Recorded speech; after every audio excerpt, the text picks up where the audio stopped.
오늘은 사도행전 23번째로 말씀을 전하게 됩니다. 사울은 예수를 믿는 사람들을 잡아주기 위해서 다메섹으로 가는데 예수님께서 그에게 강한 빛을 비춰주시고 음성을 들려주었습니다. 사울아 사울아 어찌하여 내가 나를 핍박하느냐라고 말할 때에 사울은 뉘시니까 예수님 말씀합니다. 나는 네가 핍박하는 예수다 라는 말씀을 하셨습니다. 그 사울은 거기서 꼬꾸라지고 그리고 그가 예수 그리스도를 영접할 수밖에 없었던 것입니다. 특별히 이제 이 강한 빛으로 말미암아 엎드려졌던 이 사울이 앞이 보이지 않습니다. 그리고 난 다음에 이 사람을 다시 앞이 보이도록 해야 할 거 아니에요. 그래서 예수님께서 아나니아라고 하는 사람을 준비를 시켰습니다. 그리고 사울에게 가서 예수님의 뜻을 전하도록 했던 것이죠. 아나니아는 예수님의 말씀을 듣고 마음이 내키지를 않은 거예요. 이유가 뭘까요? 그것은 사울이라는 사람이 예루살렘에 와가지고 예수 믿는 사람들 잡아다가 옥에 가두고 그러는데 사울을 만나러 가라고 하니까 이게 얼마나 겁이 나겠어요. 지금도 그 인물을 띄고 지금 담메섹에 와 있다는 이야기를 들었던 이 아나니아가 예수님 말씀한다고 선뜻 네 가겠습니다. 그렇게 하기가 쉽지 않잖아요. 그런데 오늘 여기 아나니아는 그 말을 듣고 가게 됩니다.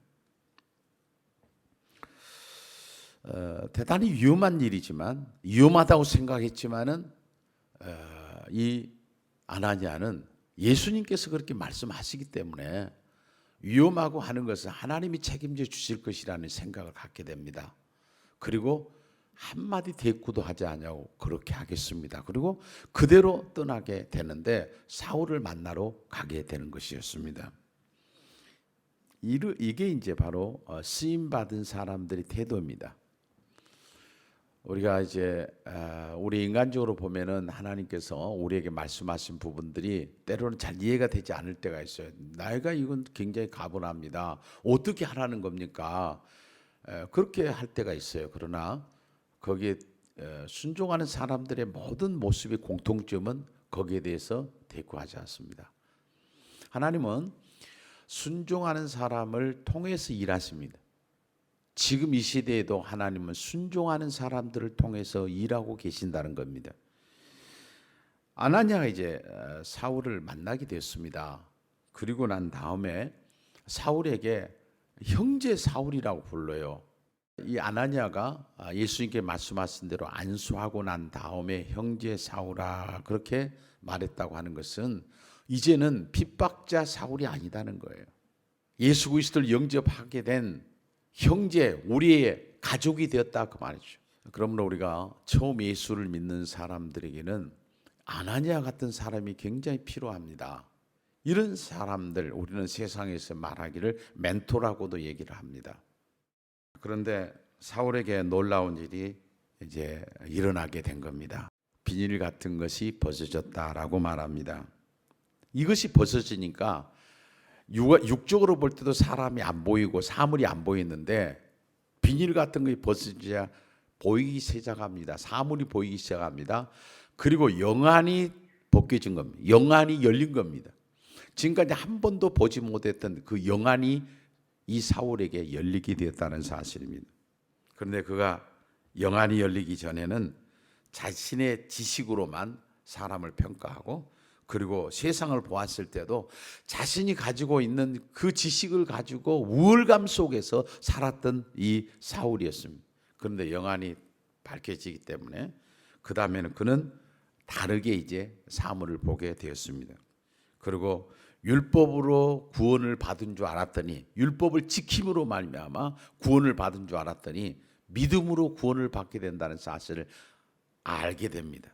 그리고 구원받는다고 하는 것은 예수 그리스도로만이 구원받을 수 있다는 사실을 그가 알게 되는 것입니다. 그 영안이 열리기 때문에 이제 사울은 영적으로 하나님과의 관계가 회복된 것입니다. 이렇게 되기까지 어떤 인간적인 방법을 통해서 그렇게 되어진 것은 아니라고 말씀합니다. 그것은 성령의 알게 하심으로 가능한 것이에요. 지금도 내가 죄인 것을 어떻게 알 수 있느냐? 하나님의 말씀을 통해서도 알 수 있지만 우리가 하나님 앞에 기도할 때 성령 하나님께서 우리를 알게 하시는 거예요. 너가 얼마나 죄인인가를 우리 자신을 알게 하신다 그 말이죠. 하나님의 말씀을 깨닫는 것은 특별히 우리에게 엄청난 변화를 가져다 줍니다. 이것은 성령께서 우리 자신을 조명한다고 그러잖아요. 비춰주니까 알게 되는 것이라는 것입니다. 사울은 눈에서 비닐이 벗어지고 난 후에 즉시 회당으로 뛰어들어갔습니다. 그리고 사람들에게 예수에 대해서 가르치기 시작합니다.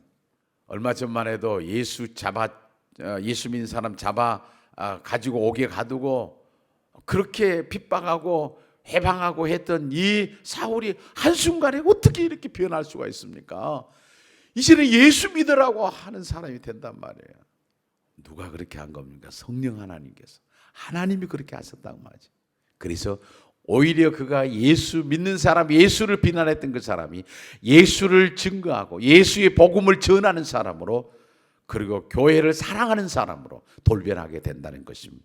그것은 뭔가 배워서 되는 일이 아닙니다. 성령 하나님이 그를 그렇게 만들어 가신 겁니다. 지금도 우리가 꼭 알아야 될 것은 뭔가 하면은 예수를 믿지 못하게 하고 하나님의 일에 이렇게 방해를 하고 회방하고 하는 사람 뒤에는요, 사탄이 웅크리고 있다는 거 아셔야 합니다. 사울이 복음을 전하는 자로 바뀐 것은 어떤 자신의 어떤 교육이나 어떤 수양으로 말미암아 되는 것이 아니라 전적으로 하나님의 능력으로 되었다는 사실입니다. 그러므로 성령 받는 사람들의 공통점은 뭔가 하면 자꾸 예수를 이야기하고 싶어요. 사울은 부활하신 예수 그리스도를 만나고 난 다음에 말이 바꿔지기 시작합니다. 자신을 만날 수 있는 예수님에 대해서 절하기를 시작하고 부활하신 예수 그리스도를 만나게 된 경위에 대해서 말하기 시작했습니다. 전도할 때 우리는 자기의 그 예수 만난 경험을 얘기하는 게 굉장히 좋습니다.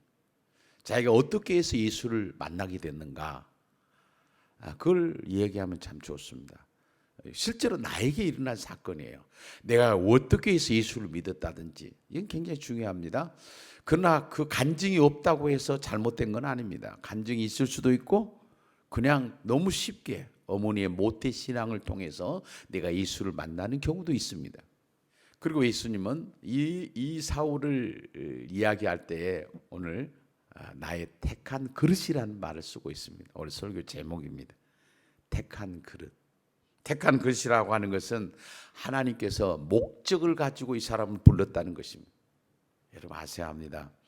우리가 예수를 믿는 것도 하나님께서 그냥 예수 믿고 살다가 죽으라 하는 것이 아니라 우리를 통해서 그릇으로 사용하려고 목적 있게 하나님 우리를 부르셨다는 거 아셔야 됩니다. 이 말씀을 요한복음 15장에 보면 이렇게 말씀합니다. 너희가 나를 택한 것이 아니요 내가 너희를 택하여 세웠나니 이는 너희로 가서 열매를 맺게 하고 또 너희 열매가 항상 있게 하여 내 이름으로 아버지께 무엇을 구하더니 다 받게 하려 함이라 그랬어요. 택하는 것 보통 네가 나를 택한 것 같지만 내가 너를 택했고 너를 통해서 열매를 맺게 하기 위해서 택했다고 하는 사실. 에베소서 1장 같은 데 보면은 하나님께 너를 통해서 영광과 찬송을 받기를 창세 전부터 예정하시고 너를 불러주었느니라 그렇게 말씀합니다. 예수님은 사울이 어떤 사람인 줄 알면서도 왜 하필이면 사울 같은 사람을 불렀을까요? 그런 너를 내가 들어서 쓰겠다는 거 하나님 은혜 아닙니까? 하나님 앞에 우리가 쓰임 받을 때 어떤 것으로 쓰임 받아야 할까요? 이왕이면 큰 그릇으로. 하나님이 우리를 택하신, 하나님이 우리를 택해가지고 자녀 삼으신 목적이 있는데 이왕이면 하나님 앞에 큰 그릇으로 사용하기 위해서 기도하세요. 나뿐만 아니라 우리 가정이, 우리 자녀들이 하나님이여 어찌하든지 하나님 앞에 좀 큰 그릇으로, 이왕이면 하나님 앞에 큰 그릇으로 쓰임받게 하여 주옵소서.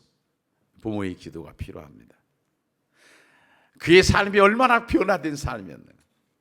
이제는 그가 자기 중심적이 있을 때 가졌던 모든 것 다 배설물로 여기고 예수를 믿는 것이 가장 고상한 것이라는 사실을 깨닫고 그는 예수의 복음을 위해서 끝까지 살다가 하나님 앞에 부름을 받아 가게 된 삶을 살았던 것입니다. 지금도 우리 주위에는 사울 같은 사람들이 많이 존재합니다. 그분들을 어떤 눈으로 봐야 할까요? 저분도 우리가 미워하고 하는 것이 아니라 저분도 하나님이 역사하면 사울이 바울이 된 것처럼 변화된다. 그러니까 하나님 앞에 계속적으로 쉬지 않고 기도하는 겁니다. 이런 기도는 성령 하나님이 그를 변화시켰다고 하는 것을 알 때 가능한 얘기입니다. 그런데 하나님께서 먼저 너가 그렇게 전해줘라 하는 것이죠. 예수에 대해서 전해주라고, 역사는 내가 한다고 말씀하고 계십니다. 우리 모두가 오늘 하나님의 말씀을 사로잡혔던 사울이 완전히 변화돼가지고 그렇게 살았던 것처럼 여러분 예수를 믿고 난 다음에 얼마나 변화가 되었나요? 여러분 변화된 것들을 한번 우리가 기록을 해보라면 뭐가 변화됐는가요? 우리를 정말 여러분이 지금 하나님 앞에 쓰임 받고 있습니까? 이런 부분을 좀 생각하면서 우리도 하나님 말씀 앞에 좀 쓰임 받고 사는, 어찌하든 쓰임 받고 사는 그런 후회함이 없는 아름다운 인생으로 살아가는 성도들이 다 되었으면 좋겠습니다.